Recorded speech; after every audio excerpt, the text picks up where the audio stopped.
Hello, everyone. Welcome to Cozy English Corner, the podcast where we practice natural, standard American English through deep and honest conversations. I am your host, Alex. Today we are talking about something very quiet but very powerful. We are talking about privacy. And why keeping some things to yourself is not rude, and it is not secretive. It is actually a form of protection. Hi everyone, I am Eleanor. Elena, I am so glad you are here. We are sitting in our studio in Columbus, Ohio. The weather outside is doing that classic Midwestern thing today. Yes, exactly. It was sunny this morning, and now it is completely grey and freezing. You never know what to expect in Ohio. It makes me want to stay inside, drink a hot coffee, and just talk. And this topic, privacy, it is something I have been thinking about a lot lately. You know that feeling when you share something exciting with someone? A new plan, a goal, or a personal feeling? Yes, and instead of feeling good afterward, you feel strange. You feel a little exposed, like you gave away a piece of yourself that you should have kept. Exactly. You think, why did I say that? Why did I share that with them? I know that feeling intimately. As a freelance designer here in Columbus, I used to feel this intense pressure to share every single project I was working on. If I had a new idea for a business, I would immediately tell my friends, my family, and even post it online before I even started. And what happened when you did that? The excitement disappeared. Sometimes people would ask a small, doubtful question. Are you sure there is a market for that? And suddenly my brilliant idea felt foolish. That is a deep pain.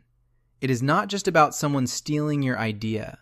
It is about someone putting their fear into your mind.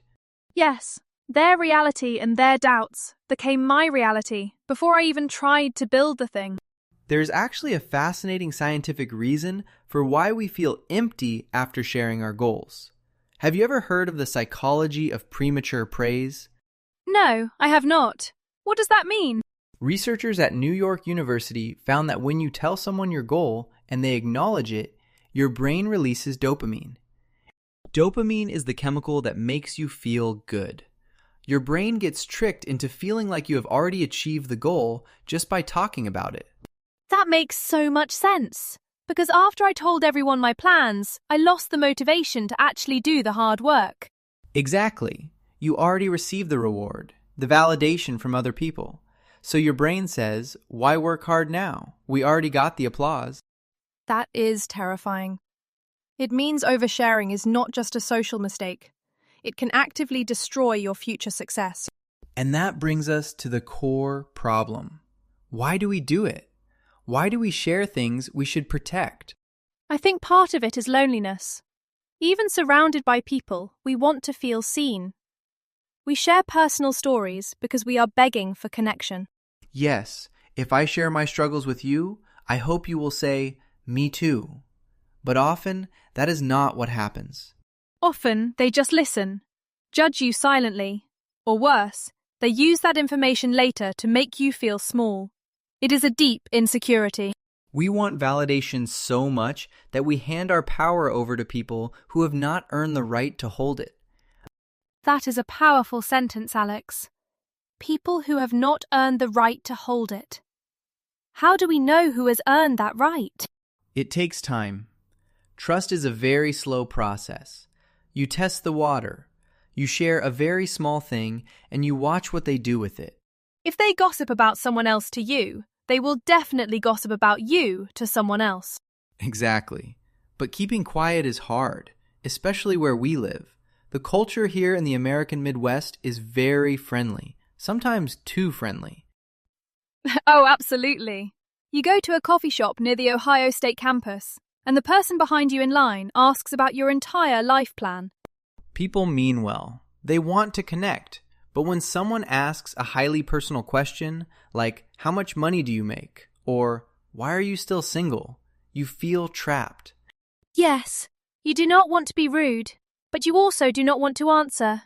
I used to just answer out of panic and then regret it all night. Many English learners face this too.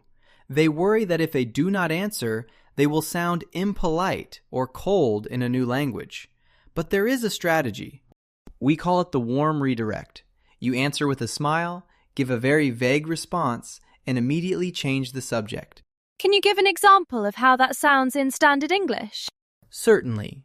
Let us say a neighbor asks, "How much did you pay for your new car?" You can say, "Oh, I got a fair deal. But tell me, how is your garden doing this spring?" That is excellent. It is completely polite. You are smiling, you are acknowledging them, but you are not giving away your private information. Exactly. The word vague means not specific.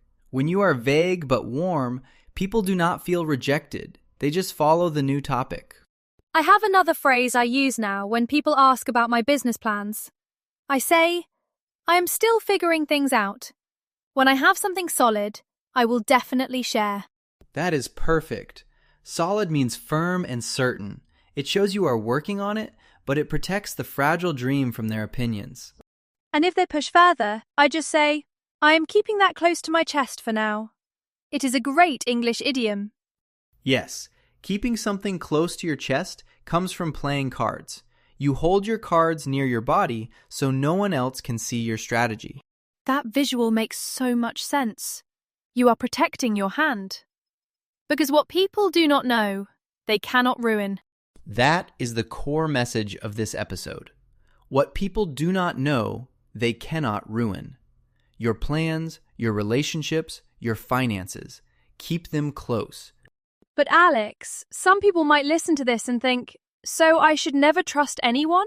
I should build a wall around myself? That sounds lonely. That is an important point. Privacy is not a wall. Privacy is a door. You still have a door, but you are the one who holds the key. You choose when to open it, and you choose who gets to walk inside. If someone proves they are safe, you open the door. I love that metaphor. It changes everything. It is not about fear. It is about intention. Exactly. Being intentional means doing something on purpose, with a clear mind.